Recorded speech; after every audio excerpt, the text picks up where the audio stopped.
చూడాలి, ఒకసారి ప్రెజెన్స్ విషయంలో కూడా ఒకసారి ఏం జరుగుతుందని తెలుసుకునే ఉద్దేశంతో విశాఖపట్నంలో ఉన్న ఈ సెంట్రల్ ప్రిజన్కి ఇక్కడికి ఒకసారి విజిట్ చేయడానికి రావడం జరిగింది. సెంట్రల్ ప్రిజన్కి ఇక్కడికి వచ్చిన తర్వాత మన సూపరింటెండెంట్ మన కిషోర్ గారు, అదేవిధంగా వెంకటేశ్వరరావు గారు, ఇంకా స్టాఫ్ మొత్తం ఇక్కడ నాకు స్వాగతం పలికి లోపలికి తీసుకెళ్ళి ఈచ్ అండ్ ఎవ్రీథింగ్ క్లియర్గా చూపించారు. విషయం ఏంటంటే ఈ 5 సంవత్సరాల కాలంలో, గత 5 సంవత్సరాల కాలంలో వ్యవస్థలన్నీ భ్రష్టు పట్టిపోయినాయని మాకులాంటి వాళ్ళు మాట్లాడితే అది రాజకీయంగా భావిస్తారు. కానీ ఇక్కడికి వచ్చిన తర్వాత మేము పర్సనల్గా కొన్ని సిచ్యువేషన్స్ చూస్తే ఇప్పటికీ కూడా పనిచేయాల్సిన పోలీస్ అన్నలకి కూడా కనీసం వసతులు లేని పరిస్థితులు ఈరోజు కనిపించాయి. నేను లోపలికి వచ్చిన తర్వాత అడిగాను, స్టాఫ్ క్వార్టర్స్ కూడా ఇక్కడే ఉందండి అన్నారు. యాక్చువల్గా స్టాఫ్ క్వార్టర్స్లు కూడా 20 సంవత్సరాలు అయిపోయింది, మినిమం మెయింటెనెన్స్ లేకుండా ఉన్నాయి. అతి ముఖ్యమైన విషయం ఏంటంటే దీని కెపాసిటీ ఇంచుమించుగా 800 కెపాసిటీ. లోపల ప్రిజన్స్లో ఉన్న ఖైదీలు ఎవరైతే ఉన్నారో వాళ్ళు 800 మంది వరకు ఉండొచ్చు. కానీ పెరిగిన నేరాల దృష్ట్యా అనుకోవాలో లేకపోతే వాట్ ఎవర్ ఇట్ మేబీ ఏం జరిగినా 2000 మందికి పైగా ఈరోజు జైల్లోని అక్కడ ఉండడం పరిస్థితి. లోపలికి వెళ్ళి చూస్తే హృదయ విధాకరమైన సంఘటనలు అంటారు కదా, చిన్న చిన్న పిల్లలు 17 సంవత్సరాలు, 18 సంవత్సరాలు, 20 సంవత్సరాలు పిల్లలు గంజాయి కేసుల్లో వాళ్ళందరూ కూడా ఈరోజు ట్రయల్స్ నడిచి రిమాండ్ ఖైదీలుగా ఉన్నారు. ఒక్కొక్కరు 7 నెలలు, 11 నెలలు.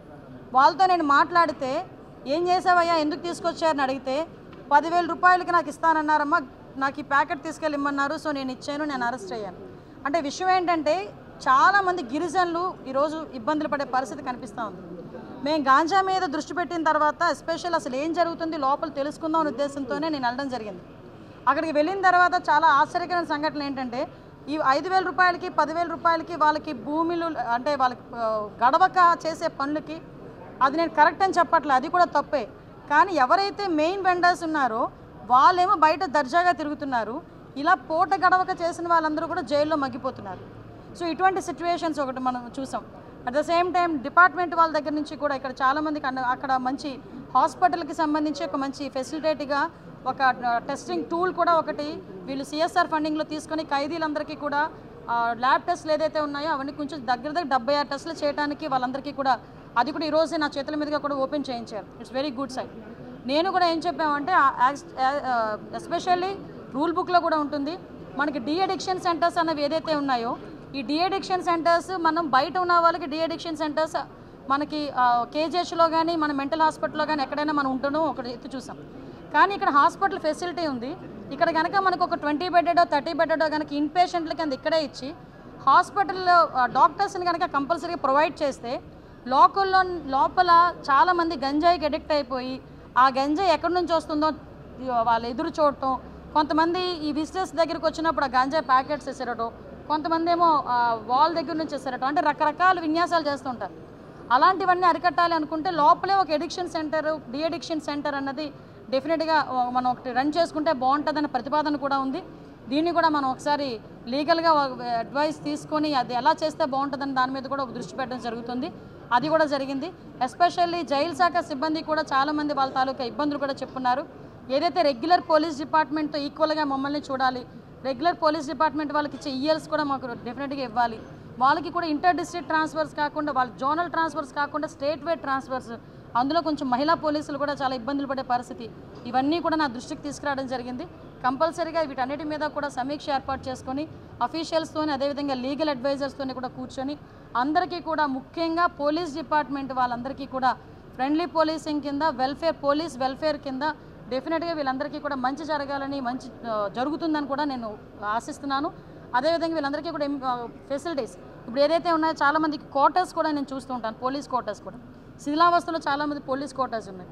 మొన్న మీకు చెప్పాను, ఈవెన్ 5 సంవత్సరాలుగా వెహికల్స్ కొనలేదు, పోలీస్ వెహికల్స్ లేవు. ఈ రోజుకి కూడా పోలీస్ వెహికల్ ముందు వెళ్తుందంటే వెనకాల మనం ముక్కులు మూసుకోవాలి, అంత నల్లని పొగ వచ్చే పరిస్థితులు కనిపిస్తున్నాయి. ఇంకొక విషయం అలాంటి సిచ్యువేషన్స్ ఇక్కడ కనిపిస్తున్నాయి. ఇంకొకటి ఏంటంటే యాజ్ పర్ సుప్రీంకోర్టు లా ప్రకారం కూడా ఇక్కడ ఎవరైతే సత్ప్రవర్తనతో ఉన్నారో వాళ్ళకి కొంత వెసులుబాటు, మనకి క్షమాభిక్ష అనేది ఉండేది.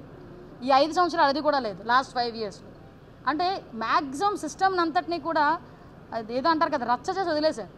సో మళ్ళీ ఇదంతా స్ట్రీమ్లైన్లో పడాలి. డెఫినెట్గా జైలు శాఖను కూడా మనం బలోపేతం చేసుకోవాలి, వాళ్ళ స్టాఫ్ ప్యాటర్న్ పెంచాలి. వీళ్ళకి ఇంచుమించుగా 60 దగ్గర 600 మంది ఎంతమందో ఇంకా 600 వేకెన్సీస్ ఉన్నాయి, ఇంకా వేకెన్సీస్ ఉన్నాయి. వీటన్నిటి గురించి కూడా కంపల్సరీగా సీఎం గారితో మాట్లాడి వీళ్ళందరికీ కూడా ఫేవర్ జరిగేటట్టుగా మాత్రం నేను కృషి చేస్తాను. డెఫినెట్గా అండి, ఎందుకంటే యాజ్ పర్ సుప్రీంకోర్టు లా ప్రకారం ఎవరైతే వీళ్ళు జైలు శాఖ కూడా ఏం చేస్తుందంటే ప్రపోజల్ పంపించింది, ఆల్రెడీ హోమ్ డిపార్ట్మెంట్కి ప్రపోజల్ పంపించింది.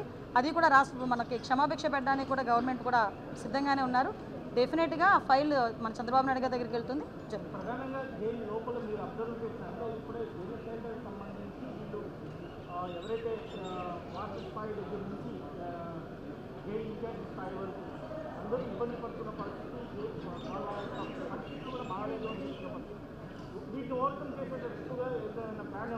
డెఫినెట్గానండి. ఇప్పుడు విషయం ఏంటంటే ఒక ప్లాన్ ఆఫ్ యాక్షన్ ఒకసారి పెట్టుకోవాలి. ఎందుకంటే ఎవ్రీ టైం మనం ఏదో వేగ్గా వెళ్ళి ఒక మాట ఇచ్చారు అది మనం ఏదో చేసేసాం అన్నది కాకుండా అసలు వీళ్ళ ప్రాబ్లమ్స్ ఏంటి, మనం ఎన్ని నెలల్లో చేయగలం ఈ ప్రాబ్లమ్స్, దాని ఫైనాన్షియల్ మ్యాటర్స్ ఇంక్లూడ్ అయ్యి ఉన్నాయా, నాన్ ఫైనాన్షియల్తోనే అవుతాయా, ఇలాంటి ఒక ప్లాన్ ఆఫ్ యాక్షన్ పెట్టుకొని దానికి ఒక టార్గెట్ ఆఫ్ పీరియడ్ పెట్టుకొని దానికి అనుగుణంగా ముందుకెళ్ళాలన్నది అయితే నా ఆలోచన.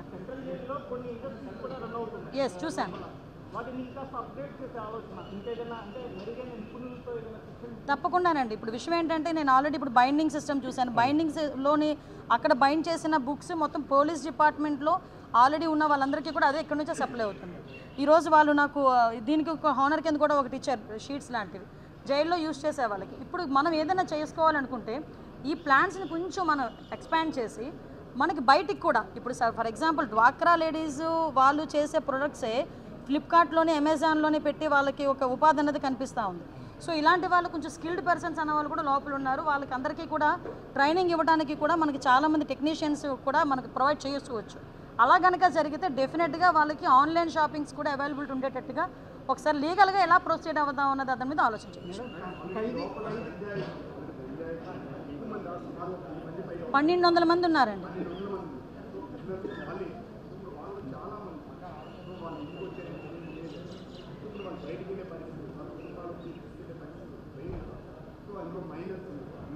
ఇందులోని యాక్చువల్గా అక్కడ ప్రాబ్లం లేదండి. అదే మీకు ఒక విషయం చెప్తానండి, అంటే ఇది కూడా లీగల్గా ఎంతవరకు నేను వాళ్ళు చూసిన బాధని మీకు క్లియర్గా ఎక్స్ప్లెయిన్ చేయాలి, మీ ద్వారా జనాలకు తెలియాలి. అక్కడ నేను ఒక అబ్బాయితో మాట్లాడాను, ఏంటయ్యా నువ్వు ఎందుకు నీ రోజులు బట్టి ఉన్నావంటే నాకు బెయిల్ వచ్చిందండి, బట్ నాకు షూరిటీ లేక నేను బెయిల్ ఇవ్వలేకపోయాను. ఏంటి షూరిటీ? ఒక ఎస్టీ అబ్బాయికి ఇల్లు కానీ పొలం కానీ షూరిటీ పెట్టాలి. ఇల్లు కానీ పొలం కానీ షూరిటీ పెడితేనే అది లీగల్గా ఒకసారి నేను కూడా థింక్ చేయాలి.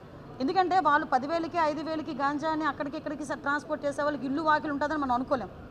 బేసికల్గా ఒకవేళ ఇల్లు వచ్చినా కూడా గవర్నమెంట్ది ఉంటుంది, గవర్నమెంట్ది మనం ఎక్కడ కూడా మనం పెట్టడానికి కూడా ఉండదు. సో అసలు లీగల్గా అసలు ఏం జరుగుతుంది నాకేదో పెద్ద క్వశ్చన్ బ్యాంక్ అయింది నాకు లోపలికి వెళ్ళి బయటకు వచ్చేసరికి. డెఫినెట్గా నేనైతే నోట్ చేసుకున్నా. వీటన్నిటి మీద కూడా నేను విజయవాడ వెళ్ళిన తర్వాత ఒకసారి అఫీషియల్స్ అందరితో కూడా కూర్చొని ఒక సెక్రటరీ గారు హోమ్ సెక్రటరీ గారితో కూడా కూర్చొని దీని మీద డీటెయిల్డ్ డిస్కస్ చేయాలి. ఎందుకంటే మీరు అన్నట్టు వాళ్ళకి ఆ షూరిటీ విషయంలో కనుక వెసులుబాటు ఏదైనా ఉంది అనుకుంటే కనుక డెఫినెట్గా చాలామంది బయటకు వస్తారు. నేను మళ్ళీ చెప్పాను, బయటకు వచ్చిన తర్వాత మళ్ళీ ఇదే రిపీట్ చేస్తే కనుక మిమ్మల్ని ఎవరో రక్షించే పరిస్థితి లేదు. నిజంగా తప్పు చేయకుండా లోపలికి వెళ్ళారంటే వాళ్ళు ఎట్టి పరిస్థితుల్లోని మనం టాలరేట్ చేయకూడదు, వాళ్ళకి ఏదో రకంగా జరగాలి. కానీ నిజంగా తప్పు చేసినప్పుడు గట్టి పరిస్థితుల్లో శిక్ష పడాలి.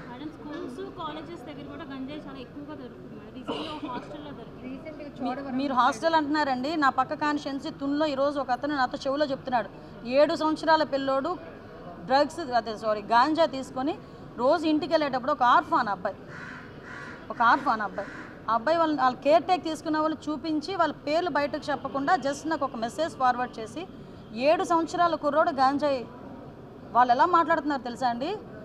కొంతమంది పిల్లలతో మాట్లాడుతుంటే భయం వేస్తుంది, నిజంగా లిటరల్లీ భయం వేస్తుంది. నేను డే ఫస్ట్ నుంచి గాంజాని అరికట్టాలంటే వీళ్ళంటూ వాళ్ళని తీసుకొచ్చి మనం ఎంతమందిని 2,000 మందిని కాదు 20,000 మందిని అరెస్ట్ చేసినా కూడా గాంజా అరికట్టలేం. మనం గాంజాని అరికట్టాలి అంటే ఫస్ట్ థింగ్ ట్రాన్స్పోర్టేషన్ బంద్ చేయాలి, సెకండ్ థింగ్ ఎవడైతే మెయిన్ వెండర్ ఉన్నాడో వాడిని పట్టుకోవాలి. అసలు ముఖ్యంగా ఏమంటానంటే ఎవడైనా పట్టుకున్న తర్వాత కూడా బై డిఫాల్ట్ బెయిల్స్ వస్తున్నాయి. చాలామందికి ఏంటంటే 180 రోజుల్లో కనుక ఛార్జ్షీట్ వేయకపోతే పోలీస్ డిపార్ట్మెంట్ వాళ్ళు డిఫాల్ట్ బెయిల్ వచ్చేస్తుంది వాడు బయటికి వెళ్ళి ఏం చేస్తాడు, దర్జాగా అదే పని మళ్ళీ చేస్తున్నాడు. ఈసారి మేమేం చెప్పాలంటే డెఫినెట్గా మేము లీగల్ వాళ్ళతో కూడా మాట్లాడి డిఫాల్ట్ బెయిల్ మీద ఎవరైతే తిరుగుతున్నారో వాళ్ళందరినీ కూడా రీకాల్ చేయాలి, అసలు వాళ్ళని ఎంక్వైరీ చేయాలి. సో ఇలాంటి సిచ్యువేషన్స్ అన్ని కొన్ని మేమైతే ప్లాన్ ఆఫ్ యాక్షన్లో పెట్టుకున్నామండి, డెఫినెట్గా చేస్తాం. ఇన్ని ఛాలెంజెస్ మధ్య ఖైదీల ఆరోగ్యానికి సంబంధించి మేజర్ ప్రాబ్లమ్స్ ఉన్న వాళ్ళు చాలా మంది ఉన్నారు. లాస్ట్ టైం కూడా ఆరోగ్యశ్రీ ఏది వర్తింపు చేసినప్పుడు ప్రభుత్వంలో వాళ్ళకి ఎలాంటి సంక్షేమం డెఫినెట్గానండి. ఇప్పుడు ఆల్రెడీ మేము అందరం లోపల కూడా హాస్పిటల్ ఉంది, అందులో స్టాఫ్ కూడా ఉన్నారు. వాళ్ళు ఏమన్నారంటే ఇంకొక 2 స్టాఫ్ని కనుక ఇస్తే మాకు సఫిషియెంట్ అన్నారు.